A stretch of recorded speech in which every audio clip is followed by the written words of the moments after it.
Hello friends, स्वागत है आपका। तो आज फ्रेंड्स हम लोग 2016 में पूछे गए जो सामाजिक अध्ययन से प्रश्न हैं उनको देखेंगे। कम से कम 30 क्वेश्चन आज हम लोग देखेंगे क्योंकि बहुत लॉन्ग क्वेश्चन दिया हुआ है। कूट में ABC ऐसे कर करके दिया हुआ है। तो आज हम लोग 30 क्वेश्चन डील करेंगे जो 2016 में पूछा गया है। सामाजिक अध्ययन यानी SST के क्वेश्चन, प्रीवियस ईयर क्वेश्चन को देखेंगे। तो चलिए बिना देरी किए हुए शुरू करते हैं। देखिए पहला क्वेश्चन क्या है कि लोकतंत्र में चुनावों के संबंध में निम्नलिखित में दो कथन पर विचार कीजिए। आजकल कथन सबसे ज़्यादा पूछा जा रहा है। तो देखिए प्रतिनिधित्व लोकतंत्र में लोग जो प्रतिनिधित्व लोकतंत्र है उसमें लोग अपने प्रतिनिधियों को चुनकर अप्रत्यक्ष रूप से भाग लेते हैं और वे प्रतिनिधि पूरे देश के लिए कानून और नियम बनाते हैं। देखिए ये बात सही है। जो प्रतिनिधि हम लोग प्रत्यक्ष रूप से चुनते हैं, जो नेता लोगों को, जिनको मुख्यमंत्री या विधायक जो भी हम चुनते हैं, उन्हीं के द्वारा जो कानून बनाते हैं जो कानून नियम बनाते हैं वो नेता चुने जाते हैं। जैसे राष्ट्रपति हो गए, किसके द्वारा चुने जाते, जो हम जिन व्यक्तियों को हम चुने हैं। तो यहाँ पर क्या हो गया कि उन व्यक्तियों में हमारा अप्रत्यक्ष रूप से हाथ रहता है, क्योंकि हम व्यक्तियों को प्रत्यक्ष रूप से अपने प्रतिनिधि को चुनकर वहाँ पर भेजे हैं। तो इसीलिए क्या हो गया कि उनमें भी हमारा अप्रत्यक्ष रूप से हम भाग ले रहे हैं उनको चुनने में। तो यहीं पर ये कहा गया है कि प्रतिनिधित्व लोकतंत्र में लोग अपने प्रतिनिधियों को चुनकर अप्रत्यक्ष रूप से भाग लेते हैं और वे प्रतिनिधि पूरे देश के लिए कानून और नियम बनाते हैं। ये तो सही है। दूसरा है कि सरकारें नियमित चुनावों द्वारा बदली जा सकती है। ये भी सही है, क्योंकि सरकारें जो है वो चुनावों के द्वारा बदली जा सकती है। कभी इसका सरकार रहता है तो कभी किसी और का सरकार बन जाता है। तो ये सही बात है। देखते हैं ऑप्शंस में क्या दिया हुआ है। ए सही है, बी गलत है, ए और बी दोनों गलत है, ए गलत है, बी सही है, ए और बी दोनों सही है। तो इसका आंसर क्या होगा, क्योंकि दोनों सही है तो ए और बी सही है। दूसरा क्वेश्चन क्या है, निम्नलिखित में से कौन सा युग में मुगल चारबाग का एक स्थल नहीं है। जो मुगल चारबाग है उसका एक स्थल नहीं है। देखिए चारबाग क्या होता है, चारबाग की शुरुआत अकबर के शासनकाल से हुई थी। और चारबाग वो होता है जो मुगलों का मकबरा बनाया जाता है, उसके चारों तरफ जो बाग बगीचे रहते हैं, वर्गाकार बाग बगीचा रहता है और चारों तरफ से रास्ता रहता है उनके मकबरे के पास जाने के लिए। तो वहीं होता है चारबाग। तो वहीं कहा गया है कि कौन सा सही नहीं है। देखिए हुमायूं का मकबरा ये सही है सबसे पहले, क्योंकि चारबाग के लिए यही प्रसिद्ध है। कुवत उल इस्लाम मस्जिद, शालीमार बाग, लाल महल बारी। तो देखिए चारबाग कौन कौन सा स्थल है, हुमायूं का मकबरा हो गया, शालीमार बाग हो गया और लाल महल बारी। ये तीनों क्या है, चारबाग स्थल है। लेकिन कुवत उल इस्लाम मस्जिद ये क्या है, ये मकबरा नहीं है। ये दिल्ली के सुल्तान जो कुतुबुद्दीन ऐबक थे उन्होंने ये बनाया था। नेक्स्ट क्वेश्चन है, भारत में पंचायती राज के संबंध में निम्नलिखित में से कौन सा कथन सही है। देखिए फ्रेंड्स, एग्जाम में ना सही और नहीं वाला, ये आप लोग पॉइंट्स बिल्कुल ध्यान से देखिएगा कि नहीं पूछ रहा है या सही पूछ रहा है, क्योंकि इसी में सबसे ज़्यादा कन्फ्यूज़न हो जाता है। चलिए आगे बढ़ते हैं। जिला परिषद में पंचायती राज प्रणाली का द्वितीय स्तर है। ग्राम सभा के सचिव का चुनाव उसके सदस्यों द्वारा किया जाता है। नहीं। ग्राम पंचायत की अवधि 4 वर्ष की होती है। ये भी नहीं। संवैधानिक दिशा निर्देशों के अंतर्गत देश के प्रत्येक राज्य में पंचायतों के संबंध में अपने कानून होते हैं। हाँ, क्योंकि प्रत्येक राज्य का अपना अपना कानून होता है और सभी उसी कानून पर चलते हैं। तो इसका आंसर कौन सा सही होगा, 4th सही होगा। यहाँ पूछा है कि निम्नलिखित में कौन सा कथन सही है। तो संवैधानिक दिशा निर्देशों के अंतर्गत देश के प्रत्येक राज्य में पंचायतों के संबंध में अपने कानून होते हैं। अगला देखिए और पंचायती राज के बारे में थोड़ा सा जान लेते हैं कि यह 3 स्तरों पर भारत में जो है वो विभाजित किया गया है। पहला स्तर है जिला स्तर के ऊपर, फिर दूसरा है पंचायत समिति तथा तीसरा है ग्राम पंचायत। ये 3 स्तर पर होता है पंचायती राज्य प्रणाली। अगला क्वेश्चन है 34, निम्नलिखित व्यक्तियों में से किसकी कविताओं और विचारों को पंचवाणी और बीजक से संरक्षित किया गया है। देखिए बीजक से तो सभी को पता चल गया होगा कि ये कबीर का ही है। तो ये किसकी है, कबीर की। अगला है गढ़ कटंगा के गोंड राज्य के संबंध में। देखिए कितना टेढ़ा मेढ़ा क्वेश्चन पूछता है SST से। गढ़ कटंगा के गोंड राज्य से के संबंध में निम्नलिखित कथनों में से कौन सा कथन सही है। गढ़ कटंगा, देखिए क्या बोल रहा है ऑप्शंस में, यह एक समृद्ध राज्य था। इसने जंगली हाथियों को पकड़कर और उनको दूसरे राज्य में निर्यात करके धन कमाया। पहला ऑप्शन हो गया। दूसरा क्या है, यह कमज़ोर बुंदेलों और मराठों के खिलाफ अधिक शक्तिशाली बना। तीसरा है 1565 में मुगल सेनाओं ने गढ़कटंगा पर हमला किया और उन्हें रानी दुर्गावती द्वारा हार का मुंह देखना पड़ा। तथा नेक्स्ट है कि यह राज्य केवल नगरों से बना है। तो इसका आंसर जो होगा वो होगा कि यह एक समृद्ध राज्य था जो गढ़कटंगा था। इसने जंगली हाथियों को पकड़कर और उनको दूसरे राज्य में निर्यात करके धन कमाया। दूसरे राज्य में ये क्या राज्य था कि निर्यात करता था, और ये कहाँ पर अवस्थित था, तो ये गोंड साम्राज्य में था। ये जो गढ़कटंगा था ये गोंड राज्य में अवस्थित था, और ये भारत तथा दक्षिण भारत को जोड़ने का भी कार्य करता था। जो ये राज्य था वो उत्तर भारत और दक्षिण भारत को जोड़ने का कार्य करता था। तो इसका सही आंसर क्या होगा कि यह समृद्ध राज्य था। इसने जंगली हाथियों को पकड़कर और उनको दूसरे राज्य में निर्यात करने से धन कमाया। अगला क्वेश्चन है एलोवेरा की गुफा से। एलोवेरा की गुफा 15 का भित्ति चित्र जिसने विष्णु को नरसिंह अर्थात पुरुष सिंह के रूप में दिखलाया गया है, किस काल की कृति है। देखिए ये तो एलोवेरा की गुफा कौन से काल में बनी थी, राष्ट्रकूट जो थे वहीं बनवाए थे इसको। देखिए एलोवेरा की जो गुफा है इसका निर्माण किसने करवाया था, तो इसका निर्माण राष्ट्रकूट वंश के शासकों ने करवाया था। और ये कहाँ है, तो ये एक पुरातात्विक स्थल है और ये भारत के औरंगाबाद महाराष्ट्र राज्य में स्थित है एलोरा की गुफा। तो ये कहाँ किस काल में कृति की गई थी, तो राष्ट्रकूट काल में कृति की गई थी, यानी बनाया गया था। अगला है निम्नलिखित में से वस्तु विनय पद्धति की सही विशेषता कौन सी है। देखिए वस्तु विनय पद्धति की सही विशेषता कौन सी है, क्या बोला गया है, यह वस्तुओं के लेन देन को आसान बनाती है। यह वह व्यापार है जिससे वस्तुओं की अदला बदली में धन का प्रयोग किया जाता है। अगला है यह खर्चीली और समय साध्य प्रक्रिया है। यह धन का उपयोग किए बिना वस्तुओं की अदला बदली का व्यापार है। तो ये क्या है कि वस्तु विनय पद्धति क्या था, तो वस्तु विनय पद्धति क्या था, तो वस्तु विनय पद्धति क्या होती है कि एक वस्तु के बदले मतलब वो वस्तु लेन देन करना, जैसे एक वस्तु या सेवा के बदले दूसरी वस्तु को लेना। तो यहाँ पर ये पूछा गया कि इसकी विशेषता कौन सी है, तो यह क्या होगी कि यह खर्चीली और समय साध्य की प्रक्रिया है। मतलब ये खर्चीली, और पहले जब सिक्के का प्रचलन नहीं था या कोई द्रव्य वस्तु नहीं होती थी तो क्या लोग करते थे कि कोई भी वस्तु अपनी दे करके धन दे करके और दूसरी चीज़ें लेते थे। तो ये होता था वस्तु विनय पद्धति। तो इसका आंसर क्या होगा कि इसकी विशेषता कौन सी है, तो यह खर्चीली और समय साध्य की प्रक्रिया है। अगला क्वेश्चन है निम्नलिखित स्थलाकृतियों में से किसमें छत्रक शैल पाए जाते हैं। छत्रक शैल, तो किसमें छत्रक शैल पाए जाते हैं, डेल्टा हो गया, रेगिस्तान हो गया, हिमनद हिमोड हो गया, समुद्री गुफा हो गया। तो किसमें, देखिए छत्रक शैल क्या है, तो यह मरुस्थल में पाया जाता है। और ये जो बहाव होता है, वायु के बहाव से जो शैल घिस जाते हैं, मतलब जो पर्वत रहता है वो घिस जाता है, जिसके प्रति एक आकृति बन जाती है, तो वही होता है छत्रक शैल। ये कहाँ होता है, ये रेगिस्तान में पाया जाता है। अगला क्वेश्चन है 39, निम्नलिखित में से किसके नेतृत्व में बंगाल 18वीं सदी में धीरे धीरे मुगल नियंत्रण से अलग हो गया। 18वीं सदी में पूछ रहा है कि बंगाल जो है वो धीरे धीरे मुगल नियंत्रण से अलग हो गया। तो किससे अलग हो गया था, तो मुर्शीद कुर्ली खान से अलग हो गया था। अगला क्वेश्चन देखते हैं, निम्नलिखित का मिलान कीजिए और सही उत्तर का चयन कीजिए। वायुमंडल की परतें हैं और इसकी विशेषताएं हैं, क्षोभ मंडल, समताप मंडल, मध्य मंडल तथा वायुमंडल।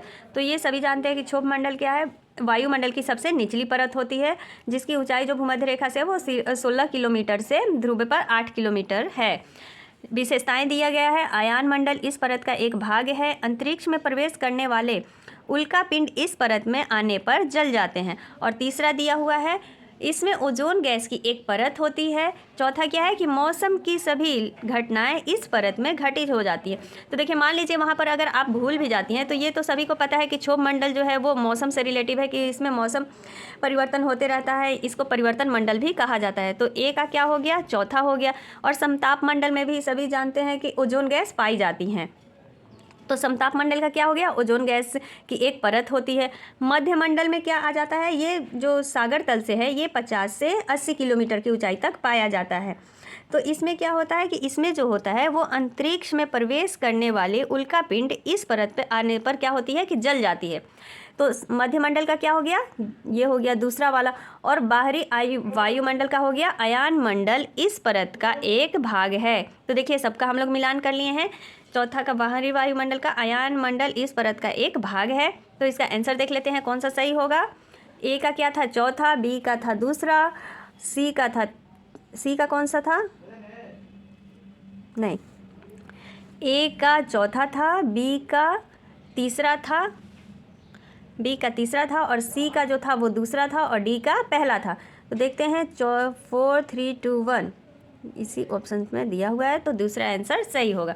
अगला क्वेश्चन देखते हैं, बहुत लंबा क्वेश्चन दे रहा है यार। चलिए अगला क्वेश्चन देखते हैं। भारत में चिकित्सा पर्यटकों के संदर्भ में निम्नलिखित में से दो कथनों पर विचार कीजिए। दो कथन दिए गए हैं, उस पर विचार करना है।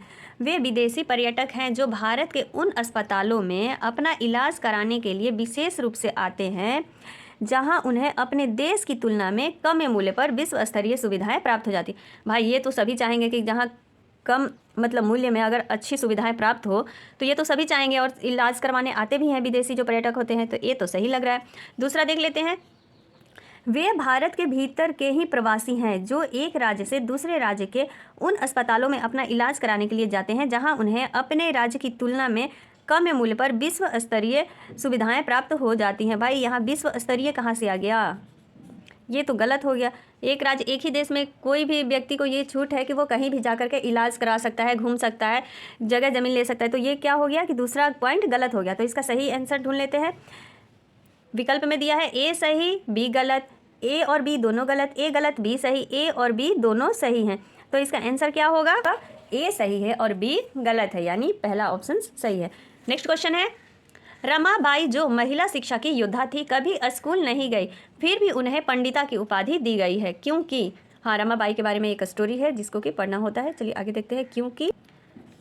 क्योंकि उन्होंने अपने माता पिता से पढ़ना लिखना सीखा। उनके मिशन ने विधवाओं और गरीब महिलाओं को न केवल पढ़ने लिखने के लिए प्रोत्साहित किया अपितु व्यावसायिक कुशलताओं की सहायता से स्वावलंबी होने की शिक्षा भी दी। वे संस्कृत पढ़ना लिखना चाहती थी। वो क्या थी? जो रमाबाई थी वो क्या? संस्कृत पढ़ना लिखना जानती थी, जो एक बहुत बड़ी उपलब्धि थी, क्योंकि उनके समय में महिलाओं को इस प्रकार का ज्ञान जो था वो अर्जित करने की अनुमति नहीं थी। जिस समय में वो पढ़ाई की थी, संस्कृत की पढ़ाई कर ली थी, पढ़ना लिखना जानती थी, उस समय क्या होता था कि महिलाओं को इस प्रकार ज्ञान अर्जित करने की अनुमति नहीं दी जाती थी। उन्होंने महिला शिक्षा को बढ़ावा देने के लिए पुणे के पास खेड़गांव में एक मिशन स्थापित किया। तो इसका क्वेश्चन क्या पूछा था कि रमाबाई जो महिला शिक्षा की योद्धा थी कभी स्कूल नहीं गई, फिर भी उन्हें पंडिता की उपाधि दी गई। क्योंकि पंडिता की उपाधि क्यों दी गई? क्योंकि वे संस्कृत पढ़ना लिखना जानती थी, जो एक बड़ी उपलब्धि है। तो इसका ऑप्शन होगा 3 रमाबाई के बारे में। देखिए कितना हम प्रीवियस ईयर क्वेश्चन भी कर लेते हैं, तो हमको आंसर उस समय जो क्वेश्चन आता है सीटेट में एग्जाम में जब हम बैठे रहते हैं तो उस समय क्या होता है कि दिमाग में खटक जाता है कि नहीं इसका आंसर ये था, ये कहीं हम सुने हैं, तो सुनने से भी बहुत सारा नॉलेज प्राप्त हो जाता है। तो ज़रूर आप लोग प्रीवियस ईयर क्वेश्चन करें, इससे 6 का लिमिट है, कहीं से और पूछेगा नहीं, तो इसीलिए प्लीज़ मेरी रिक्वेस्ट है कि आप लोग प्रीवियस ईयर क्वेश्चन जरूर सॉल्व करें। अगला क्वेश्चन है, 1856 ईस्वी में निम्नलिखित गवर्नर जनरलों में से किसने यह निर्णय किया था कि बहादुर शाह जफर आखिरी मुगल बादशाह होंगे और उनकी मृत्यु के बाद उनके किसी वंशज को बादशाह नहीं बनाया जाएगा? तो किसने यह किया था? तो ये डलहौजी थे जिन्होंने यह निर्णय लिया था। अगला क्वेश्चन है, औपनिवेशिक शिक्षा पर गांधी जी के विचारों के संबंध में निम्नलिखित कथनों में से कौन सा कथन गलत है?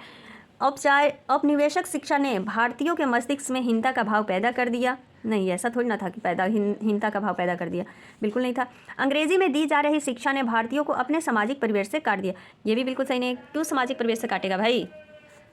पश्चिमी शिक्षा में जीवन के अनुभवों और व्यवहारिक ज्ञान की अपेक्षा पाठ्य पुस्तकों पर अधिक बल दिया गया। ये भी सही था, क्योंकि व्यवहारिक ज्ञान पर ज़्यादा बल दिया गया था, बाहरी ज्ञान पर दैनिक जीवन से जोड़ने की ज़्यादा कोशिश की गई थी। और नेक्स्ट है, अंग्रेजी शिक्षा पढ़ने और लिखने की अपेक्षा मौखिक ज्ञान पर अधिक बल दिया गया।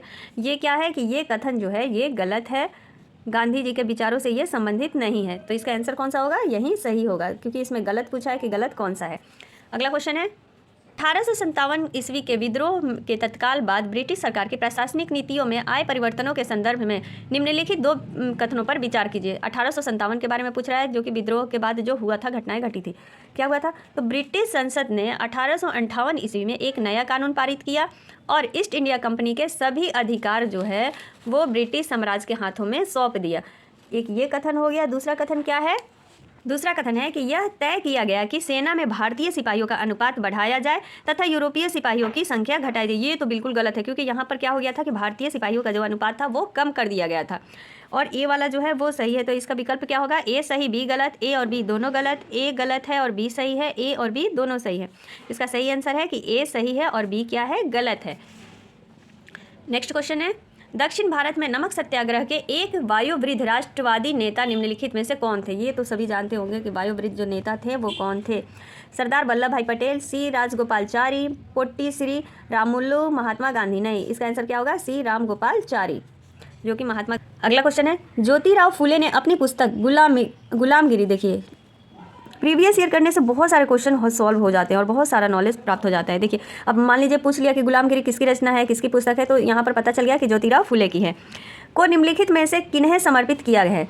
उन्होंने जो ये पुस्तक है ज्योतिराव फुले ने लिखी है वो किसको समर्पित की है? तो उन भारतीयों को जिन्होंने भारतीय स्वाधीनता संग्राम में भाग लिया, उन भारतीय सैनिकों को जो द्वितीय विश्व युद्ध में मारे गए, उन अमेरिकियों को जिन्होंने गुलामों को मुक्ति दिलाने के लिए अमेरिकी गृह युद्ध में भाग लिया, या फिर उन महिलाओं को जिन्होंने ब्रिटेन में नारी मताधिकार आंदोलन में भाग लिया।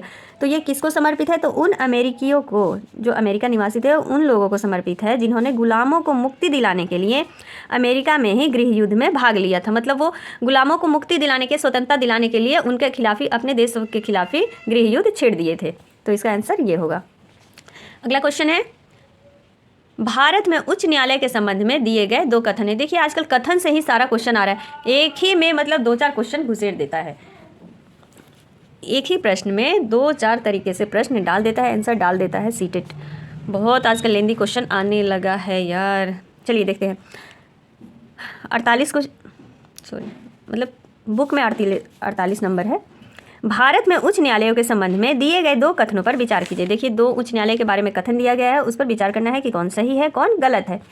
उच्च न्यायालय राज्य सरकारों के अंतर्गत आते हैं और उनकी ओर से ही कार्य करते हैं। नहीं, ये तो बिल्कुल गलत है। उच्च जो न्यायालय है वो राज्य सरकार के अंतर्गत नहीं आते हैं। नेक्स्ट है, उच्च न्यायालयों के सभी न्यायाधीशों की नियुक्ति राज्य के मुख्यमंत्री के साथ विचार विमर्श करने के बाद की जाती है। ये भी नहीं होता है कि राज्य के मुख्यमंत्री से विचार विमर्श किया जाए। उच्च न्यायालय की जो नियुक्ति है वो भारत के राष्ट्रपति के द्वारा किया जाता है और मुख्य न्यायाधीश एवं उस राज्य के राज्यपाल के परामर्श के पश्चात ही किया जाता है। जो क्या कहते हैं, कौन सा क्वेश्चन था? अगला क्वेश्चन है, भारत के उच्च न्यायालयों के संबंध में दिए गए 2 कथनों पर विचार कीजिए। उच्च न्यायालय राज्य सरकारों के अंतर्गत आते हैं और उनकी ओर से ही कार्य करते हैं। ये बिल्कुल नहीं है, राज्य सरकारों के अंतर्गत तो आता है पर ये कार्य नहीं करते।